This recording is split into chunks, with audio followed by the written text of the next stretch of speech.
each and every algorithms. So in the whole idea of the learning algorithms is, as we all know that anything how we are going to represent gives the better meaning. And if something is structurally better way represented, anyone can easily understand what it means and infer whatever you want. Like the art, if you want to tell any story, but each painter or creator or have a different way to do that. Someone is doing so beautifully, nicely corrected that anyone can understand and learn the concept, and someone may not. And there is not a unique art, you can say, for any representation. There is not a unique way. So representation is all about, you can say, exploring the different concepts, different way to represent the, like in terms of machine learning. If I connect the data sets so that easily our algorithms can learn, infer the important informations, and we build up our model to learn the concepts. And this is the region. That's what we can say. Just I'm going to connect through that.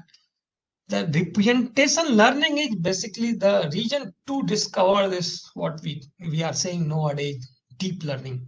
Because data is everywhere, anytime. Like oil, we have these data sets everywhere. But any data in any form may not be good. How to represent the data so that meaningful information we can get, that's the important task. How we can do that, how we represent the data sets, and how the learning is going to be affected and going to be the better on the basis of this representation is important challenge and the region for the invent and development of deep learning models. So let's quickly sum, even though many machine learnings have been introduced, 3-4 slides are basics, so I will skip quickly, not detail, because many things have been covered. What I told that, and I generally prefer that to put one user see this. 1 minute, I have to connect the pencil. Okay, just see this. I deliberately put this one kid always, if you see here, and also I put one robot.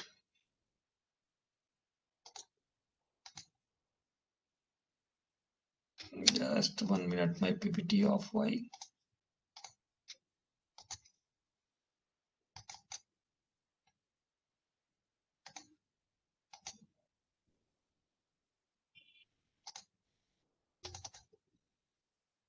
There.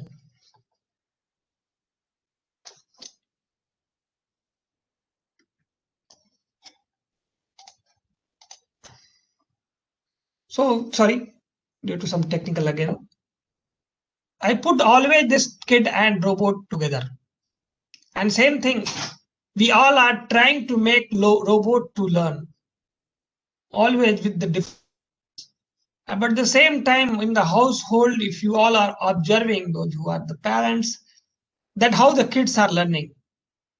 Every kids, you just see that from the childhood, we talk about this is cat, this is dog, and then accordingly, after some time, kid is able to recognize that, okay, he is speak about this is dog and this is cat. Same way we have developed a lot of machine learning models to train. That's what the training, the term is. We used to train the kid, because from the God, this kid is not able to speak and understand each and every term what as a human being we are using in day-to-day life. The kid learns the things in this world itself, and where they, as we grown up, we discover the different path to live our life. Same way, what we understand that we make this kid always as a supervised way. Initially in the childhood, we all were trained. Same way we do in the machine learning models, either the term support vector machine I say, or regression I say, or logistic regression, or ANN, we train with the model. And if this training accuracy improve after the data sets are increasing, then we are saying that learning is happening. Something is happening and people are learning in the. That's what the machine learning is also in the same way. But here we put in the data, we put some function, and then we try to observe that learning is happening or not. Two important concepts, many things I'm just skipping because many lectures have been done on that, is underfitting and overfitting. And that's what the difference also between statistical model, or you can say the machine learning models. Like in the classroom teaching, wherever we used to taught, we always as a teacher, we focus that, okay, some students are getting A plus in each subjects and some are getting less subjects. Some are average student. But in the reality, what we used to teach in the classroom, same thing he or she is not going to get in the real world. The difficulty and the problem in the real lives are coming in a different manner, or maybe it's tilted little bit where everyone had to adopt their knowledge to solve that. So, but what happened in the day to day? Also, we just compare those who are is topper in the class, always not going to solve the real life problem in the first run, and he or she is the only who is going to solve. But the average people who are performing average in the classroom may give in the larger scale, it is true, better solution in the real world problem. And that's what the machine learning models are also more realistic. Many concepts have been borrowed from this statistic, but generalization is the important concept in the machine learning. And the performance during the training is important, but during the testing, how that model is performing, that is also too important in the machine learning model. So underfit and overfit models are categorized like overfit models are those models you can say which are trained perfectly during the classroom A plus. Training is perfect, but the testing during the exams or placement, the performance is poor. This is overfit person or overfit training model or spoon fit model. What as a, for understanding point, I used to give that example. So underfit is during the training very poor guy, or during the exams not at all he is learning.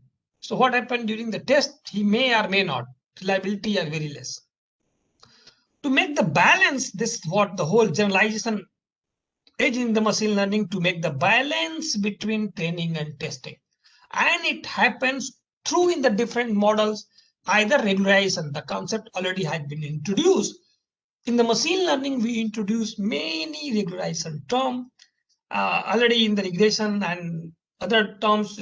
You have seen the term L1 regularization or L2 regularization. Also, you have heard the term dropout, which we use generally in the deep learning model for the regularization.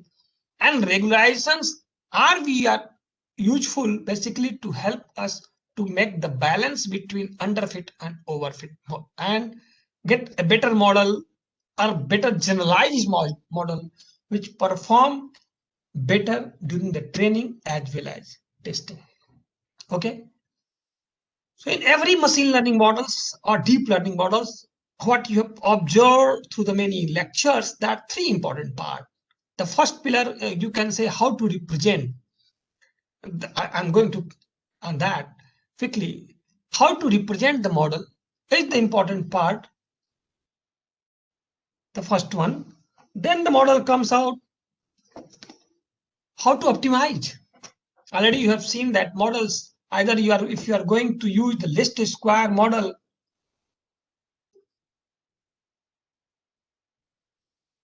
or any other model, you have to have a model which is optimization type problem, either minimize a function or maximize a function. Most of the time we error minimize in the machine learning model, so minimization type problem. And then whatever we are doing minimizing, how to evaluate that? Are you going to find out how you are saying precision, recall, or something? How the metrics to measure that? okay, our learning model is performing better. So these three are the important pillars in every machine learning and even in the deep learning models. So quickly, one slide, so you can say in the machine learning in general, we have a raw data, then clean data, then feature, then model, then results. Already supervised, unsupervised, and these terms have been introduced, so I'm not going to cover. But this part I am highlighting just to show you the difference between ML and DL. In the machine learning part, this is the pipeline. Always we do this. Raw data, cleaning, features extraction, 2 features are important, or 5 or 10, that. And then which model are you going to use, regression model or support vector regression model or ANN or decision tree or KNN. So you have to choose your model. And within that, what should be the K value? If you're doing the regression, what should be the polynomial value? All these are the hyperparameters, and accordingly we choose the model for the betterment. So quickly, one more slide before introducing transfer. What is the difference between the machine and deep learning model? So what you observe that in the machine learning pipeline, any image is given like this car, we always need to do the feature extraction. How many features? Are you going to put the number of car as a one feature? Number of wheel is one feature, then window, then glass, the color, shape. How many features you want to use for this?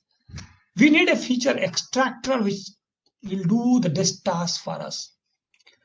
And then we use our all the classifier model, either ANN or SVM or logistic, whatever the model you want to use. And then we just measure that our performance is good or not. So what you will see that this is the important part. The feature engineering is important part. You might have heard the term feature engineering. But later on, this one, if you change this feature, the same model performance is going to change.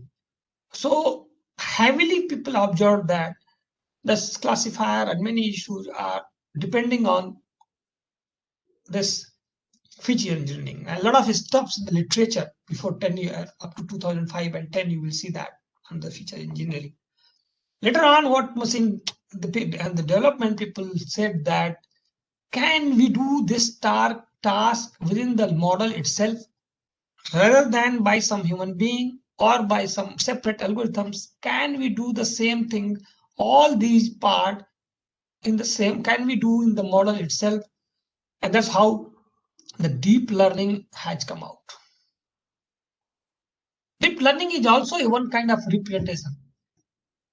So this is the one of the reason in deep learning we just give the input. We are not worried about the feature engineering, and just we are getting the output. So other way you can say that machine learnings are much explainable model, but deep learning are acting more as a black box model. It might be true currently, but a lot of research are going on to make this deep learning model as explainable model too.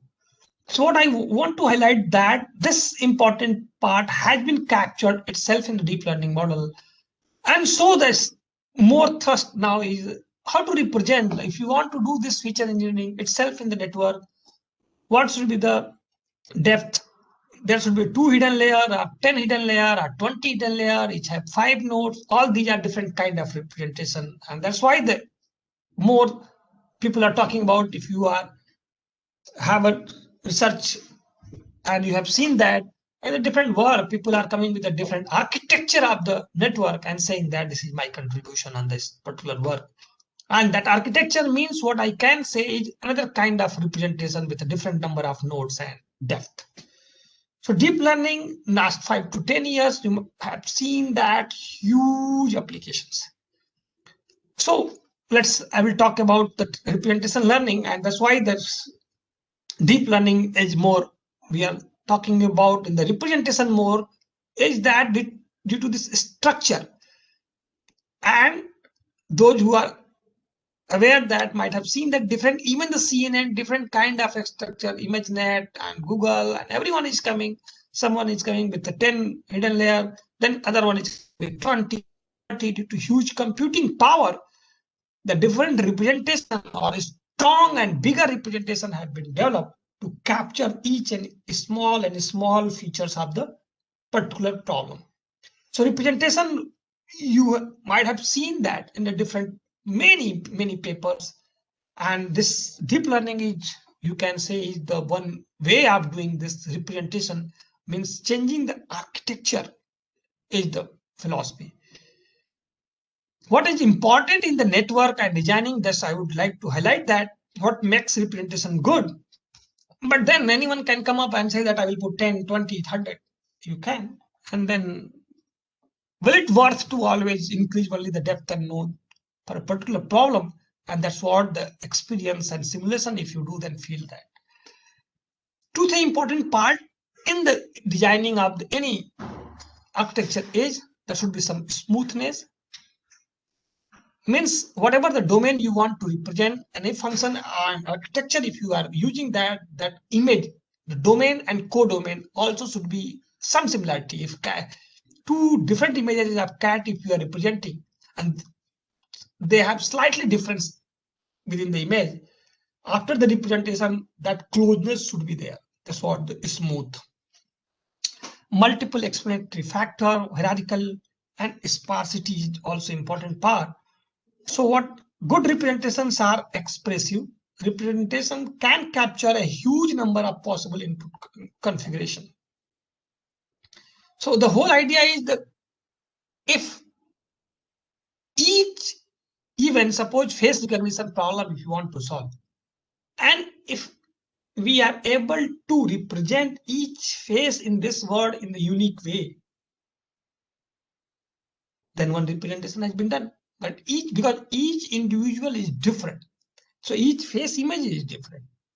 But sometimes we hide this, and then a different image comes out, different data sets comes out in the same, and our algorithms may fail. If I hide this and then I say that recognize that even though the databases are there, maybe that algorithm may fail. So different possibilities are there to hide this face. Some maybe with longer beard, without beard. If I change slightly, it will change. So huge number of them. So how to represent such a huge number of data sets? It's an important part. And that's why different architecture people are designing, even for the face recognition, to identify each and every individual in this world. It's a very massive networks we need to do that. So depth and abstractions are very, very important. Just 1 minute. So 2, 3 important parts in the research area I would like to highlight. And then also just for information, last 20 to 30 minutes hands-on on the Google Colab also, it will be shared to you for using transfer learning. How do you can use it? Because so many theories are here, but until unless if you are not able to use, maybe may not be good. Okay, so deep learning are the way to do this. There are so many and there are some probabilistic models also which are very, very useful for this representation learning. I think I have this graph. Yes, there are so many models in the deep learning. Some are discriminative models, some are generative models. In discriminative models, the words are CNN, one of the most famous deep learning models. Deep stacking networks are there. Then there are generative models. In the previous talk, it was discussed about GAN, generative adversarial networks. And also there are some other deep Boltzmann machine, deep belief network, deep autoencoder are there. And there are some models which are mix of discriminative and generative. I'm hopeful that you are aware about what is discriminative model and what is generative model. But again, quickly, those who are for any data sets, like data sets, learning the distribution of the data. If I know that all data sets are Gaussian, have a Gaussian distribution, then the next data I can predict that what is the probability and this data is from this or not. If I know the structure and distribution of the data, so learning the distribution of the data and then doing the prediction is just what the generative modeling. You have seen that in the previous talk. And discriminative model, we are not worried from where the data sets are coming. Like support vector machine, if you are doing, we just see the data sets and we try to draw this hyperplane. Nothing else. So at the output and this level value and X data, we just try to get a boundary. Same thing in the KNN, same thing in ANN. But this one, generative model, Bayesian analysis, Bayes network, or this GAN, all are examples of generative models where we try to understand first the distribution, what kind of data sets, what is the distribution of the data, and then we try to learn the model as a classifier. There are two different philosophy of learning in the machine and deep learning models. One are discriminative models, other one is generative model. Generative, which can generate the data sets, and discriminative cannot generate the data but discriminate the class levels. So these are the two terms widely used in the machine learning and deep learning models. I will quickly introduce the transfer learning and what is the philosophy of this transfer learning. It's basically idea is like the human being capability. If someone is good, for example, in any programming language, like C or C++, if he or she is good, and if you ask him to learn another language like Python, if he or she is aware about this, quickly he can, because many things, number, variables, operations, he quickly understand, and he can adopt quickly and learn that Python also very fast way. But someone who have not done any programming, and if you teach the Python first time, and someone who know the programming for some times, and again learning, switching the language, much easier to do for them. Same way, idea was adopted for the machine learning model, because every time massive data sets are we are generating. Massive, basically unlabeled data we have. Some labeled informations are also coming, labeled data sets are there. Idea is, in the transfer learning, what you can see that especially after 2016 onwards, transfer learning in supervised, especially in unsupervised, to use the massive power of unlabeled data. Each one are storing in our mobile data sets. Edge have been developed. What is that idea? Basically, is something which we have learned here in this data sets, and the new data sets are coming. Can this learning and experience be some key, this model, whatever we have learned here, like the language example, human mind, I discussed that. Can we use this knowledge of machine learning model in dataset A in the new dataset B? If yes, then how we can transfer the knowledge from this to this? Already in the streaming data examples and other, you have seen that each time massive data sets are coming. So suppose, for example, we have a 10 data and we have come another 10 data, 5 data next time.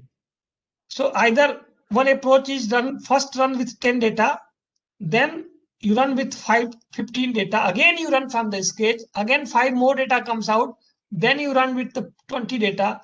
So problem is that as data sets increase, each time complexity and time consumption by the algorithm will be high. So what the people say, can just with data sets from 10, next 5, can we use only this 5 to adopt our model?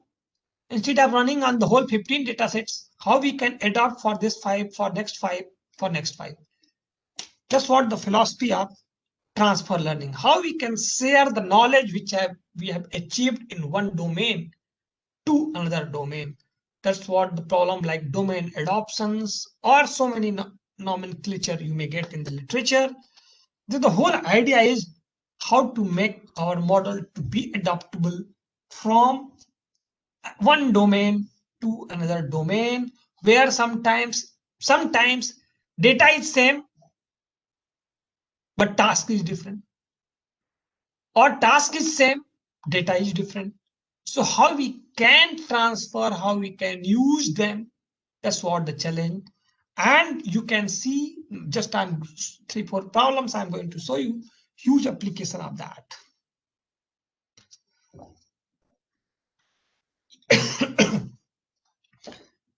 Why transfer learning? Already data sets unavailable are expensive to produce every time. And sometimes new data sets are coming, like COVID. During the starting days, we have a very less number of data. So I'm not sure, just the research point of view, I'm just putting this question. If you would have like SARS and other disease in the past were there, how that knowledge had been learned in those disease we have used for this COVID-19. So if some machine learning and that model have been used, it may be the example you can think about as a transfer learning. Because some disease especially are very new. So you cannot, either you wait that many, that disease will spread, that data sets will be huge, and then my AI and ML algorithm will learn and then tell you. So either you have sufficient, such a huge data, or if very small, then what you can do? Either you say, I cannot work, or you can say, okay, let transfer the knowledge and explore that about the data sets, what we can learn. And that's the importance of the transfer learning, especially where a very less number of data sets are available, but some similar other huge data sets are available. So how the learning which we are doing in the huge data sets can be adopt or transfer for smaller data sets. This is the whole idea of transfer learning. And nowadays you can see that huge number of even the research papers are in that domain are coming. One or two also I will progress, then I will show you. So mathematically, quickly, not too much on the maths part. The whole idea is what I told that I will explain you. So we have a data sets D, and we have a task.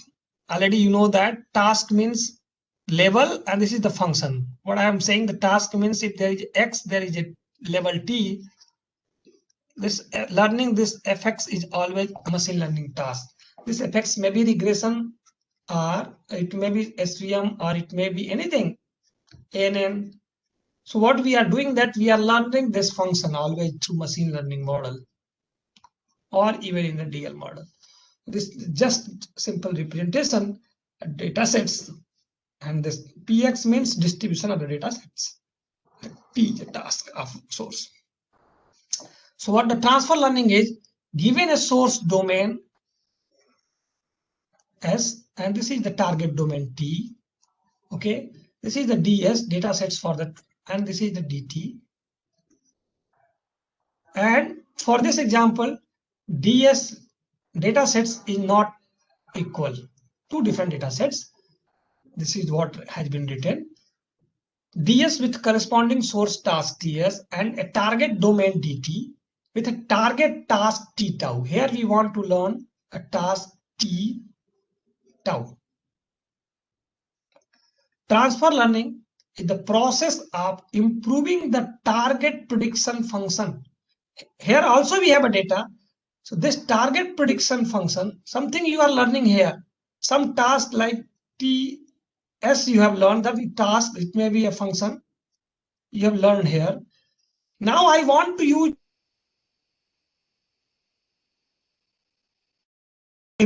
I want to improve the accuracy of this task where less number of data sets are. This is what the transfer learning is. From one domain to other. And categorically, how we can do that? There are many ways to do that. I cannot cover each and every term. One is instance based. Instance based is some data is relevant for other tasks, so that data I will use.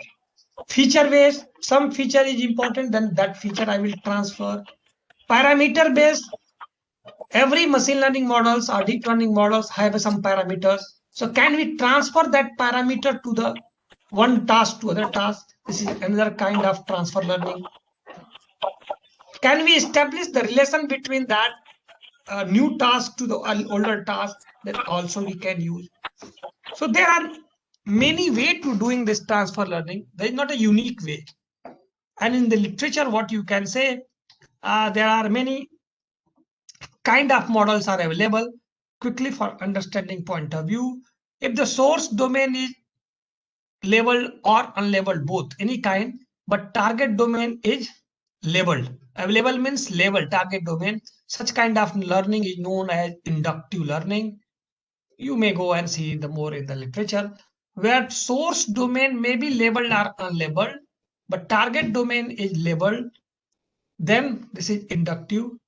If source domain is labeled, target domain is not. Only the data sets, but targets are not known. This is transductive approach. And here this is unlabeled, this is target domain, everywhere unlabeled, this is unsupervised. So this is the most challenging part. Something to explore in the forest without any help. If someone will put down in you on the forest, and then the task is to search out the path. So how you can do that? No help is available in that forest. Then this is the difficult task, but this is the challenging task where a lot of scopes still are there as a researcher, because huge number of data sets are unlabeled nowadays. So within that, quickly I will talk about the self-taught learning part. And this is the example of where this is unlabeled, source domain is unlabeled, labels are not available, but target domain is available. And if you want to do that, this is the self-taught learning. Another category, this is multitask learning. So I will talk about this one first, where source domains are unlabeled. For example, you just see this problem.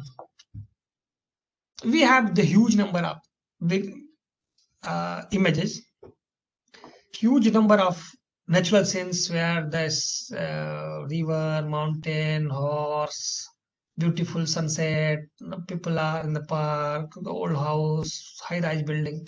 Okay, in each one have on our mobile sets, if we see that we all have huge number of data sets which are unlabeled. So can we use those data sets for the learning? Can we infer some features on those data sets which maybe or might be useful in a task where very few data sets are available? For example, look at this problem. First, it was solved by a Druanji. This is the car and this is a cat. If I will put only one image of a car and only one image of motorcycle, and if I will ask you to build up your model, any machine learning model, what you will expect? This is labeled one. This is the car and written that. So this is written that tag. So it's a labeled one. And if you try to build up any machine learning with only one example, you just think about the accuracy. That nothing, no learning at all. Or let only two image of car and two image of bike. Then what happens? Here we have a huge number, and then I will give any new car and I will ask, is it a car or not, and just read it. So identification of this car based on only one data sets. Forget about this source tasks right now. If you do this, performance will be very poor. At all, no learning. Now the transfer learning concept, if we have this huge data, will it be this knowledge and learning in this set, will it be going to contribute and help us where the less number of data sets are available? Provided in this example setting, all are unlabeled. Labels are not available. So in the self-taught learning, even though the work was in 2007 and 8, and after that we did some experiment through autoencoder and another application. Autoencoder is one kind of where you can use for unsupervised, where unlabeled data sets are there, people can use the unsupervised. So already in the previous talk, experts have introduced this. So quickly, just the transfer learning phenomena I will try to explain, not too much on the autoencoder, which has been already explained too much. Idea of autoencoder is what? Sorry. Can we learn a feature of each image such that this input you give to this is the input, okay? Can I identify or learn a feature such that no one is telling that this image is what? Sunset. This image you just give and do some representation learning here. I don't know how it will be. Okay. Input is this image. And then I want to again produce the same sunset image. Can we do that? I'm not directly saying that take this input and same as the output. No, then no learning will happen. Can we do that? Because labels are not given here. Idea is take it this one as an input, learn some feature of the input, and with the help of the feature, can you reproduce the same image? Take this sunset image, do some learning for representation, and then produce again the same image, and that is what the process of autoencoder is. This part is known as encoding. Encode in the different encode the features in such a way so that again decode, this is decode, and get the same feature. This is the process of autoencoder. Mathematically it has been represented as in this way in the network form. Already you have seen that somehow the network and all can be represented in mathematical form. So this is the whole idea. And the whole idea is original image, this sunset image for example, and the same kind of sunset whatever you have produced from the network, this error should be minimum. This error should be minimum. Norm square should be minimum. And within this process of getting this closed image, we are learning all these weights. How we are doing this? This part is basically encoding. First you do the encoding, then you through the decoding reproduce the same image. So the whole idea is image take as an input, do the encoding, get the feature representation. From this feature representation again produce the same image, and the original image and produced image should be closer to each other. And this minimization of error will give us this feature representation for us. This is what the transfer as encoding, decoding, autoencoder phenomena is.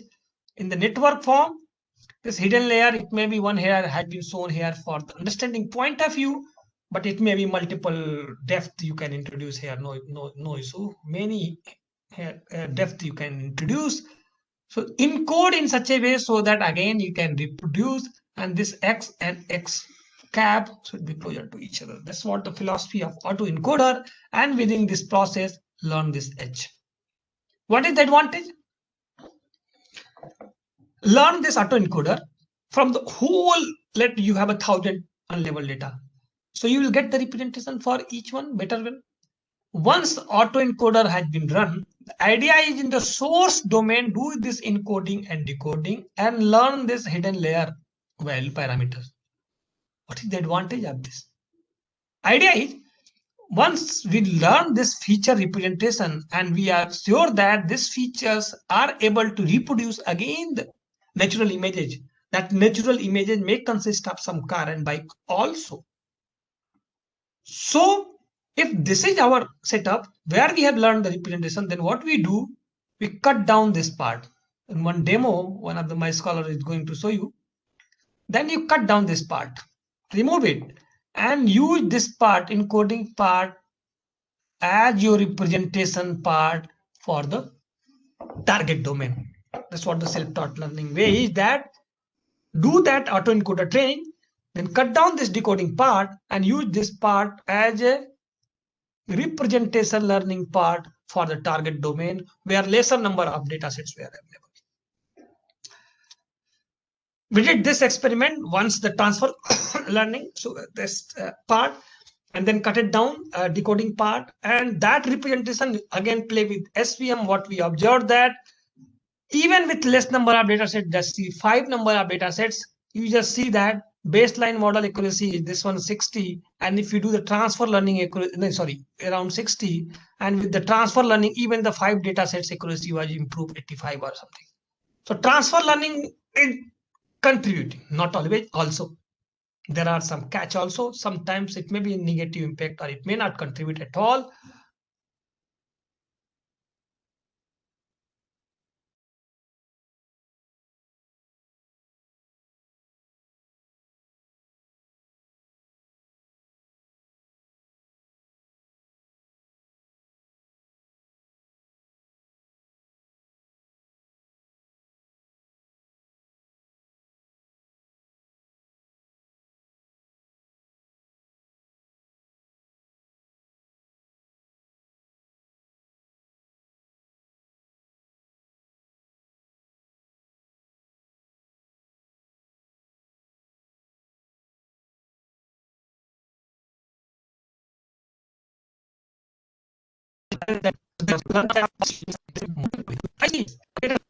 Also, then the variance of autoencoder you can why this, why not something else, and then you can see the impact of that. And what that in the lab, my students have done that experiment with convolutional encoder decoder, and then observe that accuracy improve through this. So this part, just instead of reading again, I I will highlight now. This is the philosophy of transfer learning. Another important problems which you can see and use it for the research point of view, how it is helpful and how people are using in the different domain. I'm going to highlight next 15 minutes. Zero sort learning, one of the current last 2 years and still open problem where people are working. In my lab also people are working. The problem with zero sort learning is we have learned a lot, but something, the training has been happened in the source domain, but in the target domain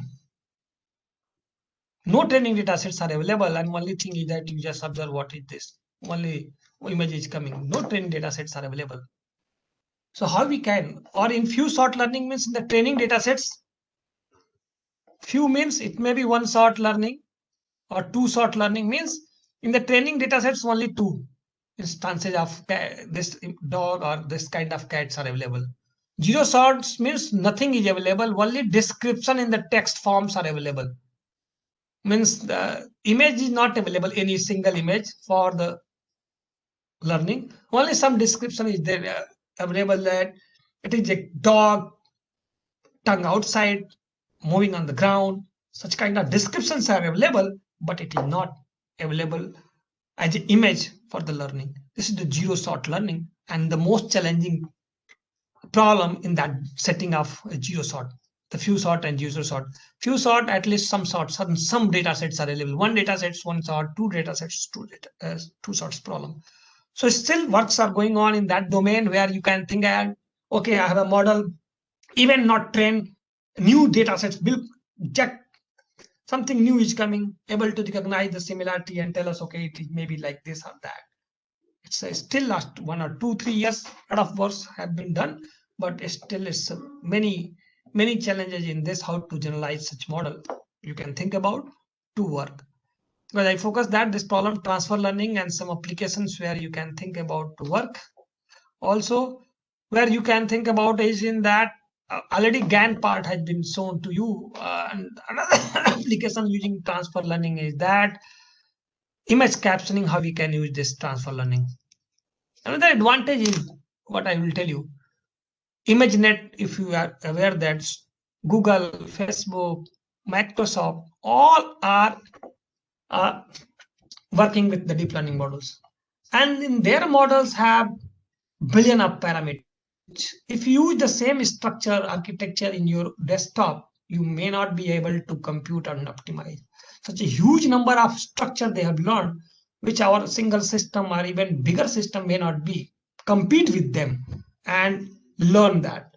What transfer learning is that if they have learned something and in open domain that parameters they have placed, what we can do, we can take those parameters and model, and we can adopt some parameters from those model on your small GPU with our system and in our application.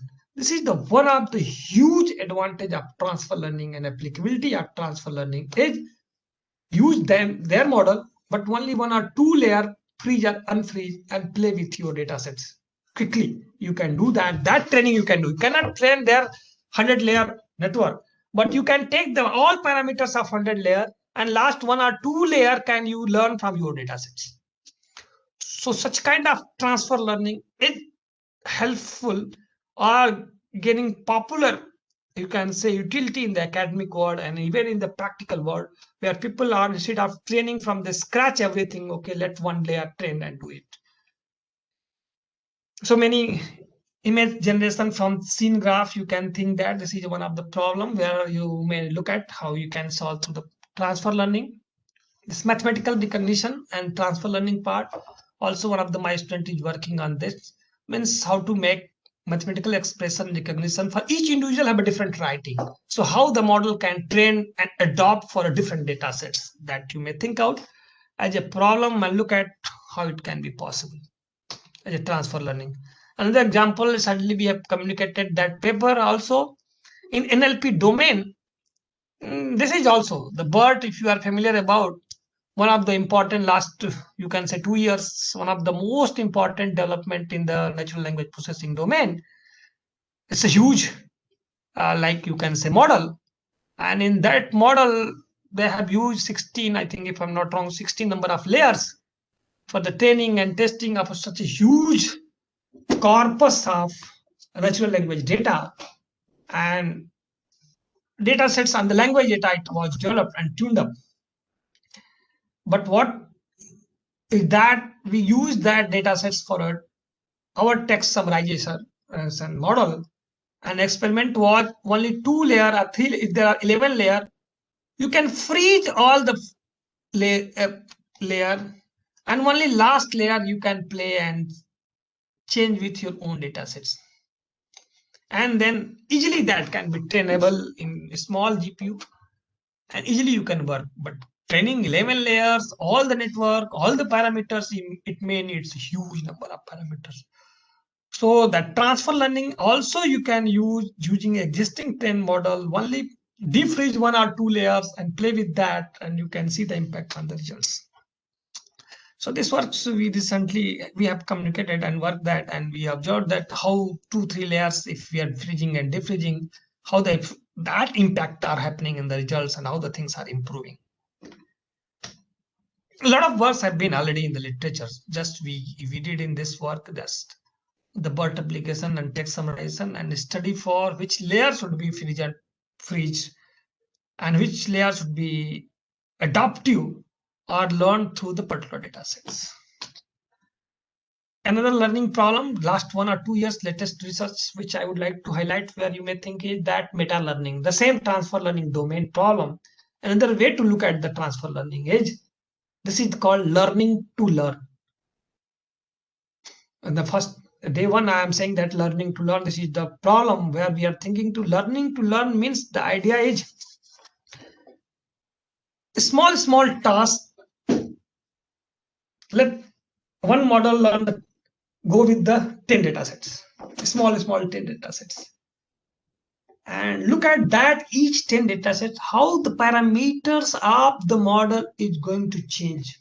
How the parameters of the models are going to change. If we have that observation that in this way the parameters are going to change, same way we can adopt for a new data sets. So the meta learning is the concept of learning to learn or lifelong learning. It's still few words, but last 1.5 years, this is the way of looking at the problems, how to solve that transfer learning through meta learning concepts, where the process of learning has been learned means how the parameters is going to be updated from one to another one. That way means how the gradient of the curve, for example, you can say is going to move same way in each task. If I am able to move, then I can say you do this kind of learning. This way you can update your parameters in a new task.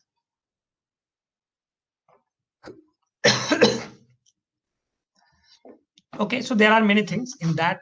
One more,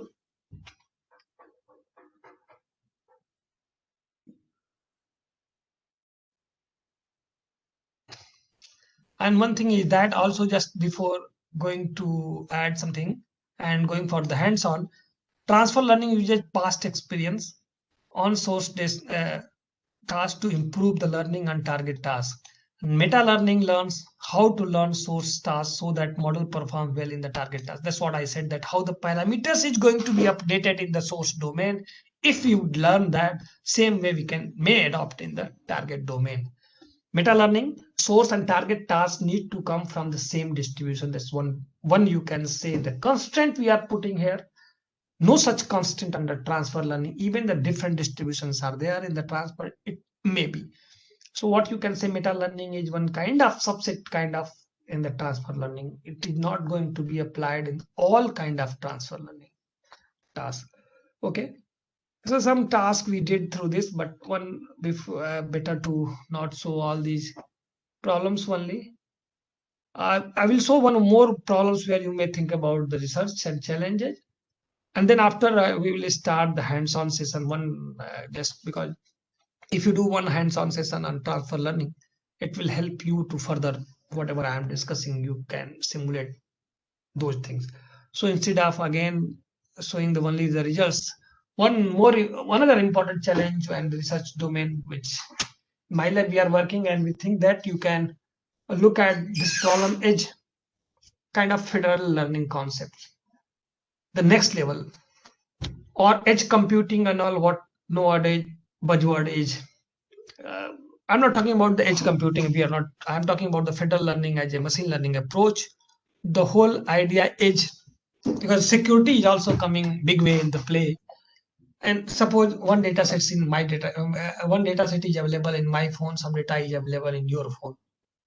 So can we do let for example, let I am the source, I am the central part, this global part, and you all have your own data sets.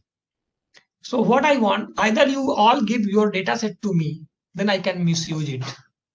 So to avoid this, what federal learning concept idea is, okay, I will be here. Suppose each one run your support vector machine on your own data sets and give me the parameter value. I have one setup here.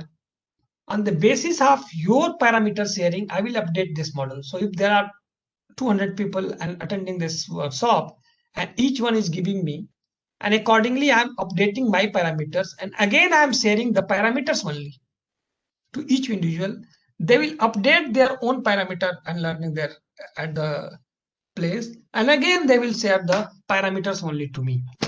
So this kind of structure is federal learning is going big way, and industrial application due to this security is coming also, but it's very new. But maybe federal or democratic learning, whatever term people are giving, but very soon this one is also going to be one of the useful concepts, and in industry quickly it will be adopted, because data privacy is the one of the important issue, and make this data private and then learning to be happen also, how the trade-off could be built up. This federal learning is going in that way in the, and this transfer learning and this federal structural transfer learning is going to give the solution in that way. Okay, so I'm stopping here. This session has not been stopped. I'm stopping here for the hands-on session. It which within the 1 or 2 minutes it will be start for you how the transfer learning you can play in one practical application. So before that, I will take 1 or 2 if you have a query question before going to start the hands-on session. If anyone have any query, I will take on this before Excuse me, going. sir. Yes, yes. Sir, can you give or how to find out the domains where we can apply the transfer learning? Because I had learned lots about it, but it is quite difficult to find out the similar type kind of domain, sir. Right? Can you give the If you are example? getting my I am getting that you are talking about the similar kind of data sets. data set also, or you are talking about means the transfer learning can be applied in both ways, na? Either the similar data sets or the domain, similar kind of domain is Yes, there. yes. So what Yes. what was your problem? What where you were facing the issue? That's why. Sir, yeah, sir. Actually, I am working on road anomaly problem, right, sir? Road anomaly means accident and The all or something. Yes, sir, sir, please. Road anomaly means. Means what are the various types of environment hindrance while when the traffic moves? So that can Okay. involve the pot. कुछ भी हो सकता है, sir. Any environmental issue. No, for traffic management example, for say, suppose right now I am Allahabad. So traffic management example, we have to either, my point is that some for if someone have done some work for the some data in one location, that data set you can transfer, or that learning from that you can use. But for the traffic management, whatever the natural images are there, and if you do the transfer learning, whatever the learning is happened from the natural image to the traffic management, it may not contribute at all. if you do the simulation. So there are, what I said, that transfer learning always may not. If some data sets are closer, like one data set's traffic behavior of Tokyo or the European country is slightly different than might be in the traffic behavior in Allahabad. So that if you want to make adaptable whatever the learning happened there, so instead of creating again a huge data, even though smaller number of data sets, if you can create manually, and if they someone have developed that kind of transfer learning, you can use here. Otherwise, maybe from where you are doing, what kind of transfer learning you are doing there, that is important, because traffic management is not like image and something only. This is the image part is there, only segmentation and all. If you want to do the learning, transfer learning you can use in traffic management. Yes, sir. That is the problem actually. That is the problem. That you can do that. But again, like many segmentation algorithms has been used, had been developed. So then you have to adopt for the video. It will not be only image. In your case, it will be video. Yes, runtime Yes, video sir. is Yes, sir. observing, and then Yes, sir. so for segmentation you may adopt only already well developed deep neural network model for your structure for segmentation, and then you have to build up other model to learn the sequence, to follow the track of a particular person in the traffic. So it's many things you have to combine in that, not only the transfer. And sir, one more question from the federal learning that you just Yes. discussed. That sir, how sharing of the parameters, as you told, is going to perform the work in the same way as sharing the data? Yes, that's what I told, that this is the just new beginning. And in my lab, we have started just now. It's an open problem, and 2, 3 industry have been developed, and they have working fine. But this federal learning and with privacy is the open problem where people may think to work. Yes, just we have started in our lab to work on that. Just I shared Okay. that some open problems where people may think to work. Okay, nothing is hidden in this world. So every problem is with everyone. So whoever will get a solution may come up. So these Okay. Okay. problems I have highlighted for everyone where people may think to work as the open problem. Okay. Okay. Thank you, sir. Thank you. So Thank you. yes, you just you can develop your model for with federal learning also. Okay. Okay. I hope I am able to explain some part of your query. Yeah, sir. Thank you. Thank you. Any other one have any question? Any discussion on? I have not covered many machine learning and that part because many experts have covered, and 1 or 2 talks are still there where people are going to cover those things. So I have avoided to repeat the same things. But still, if anybody have any query, please. Otherwise, I will move to the hands-on session. Okay. So I'm assuming that no one have any query. So Upendra, are you here? Yes, sir. Okay. So now you just start this hands-on session. I'm just unmute. So open this over to you. Just give them one hands-on session for transfer learning. Okay.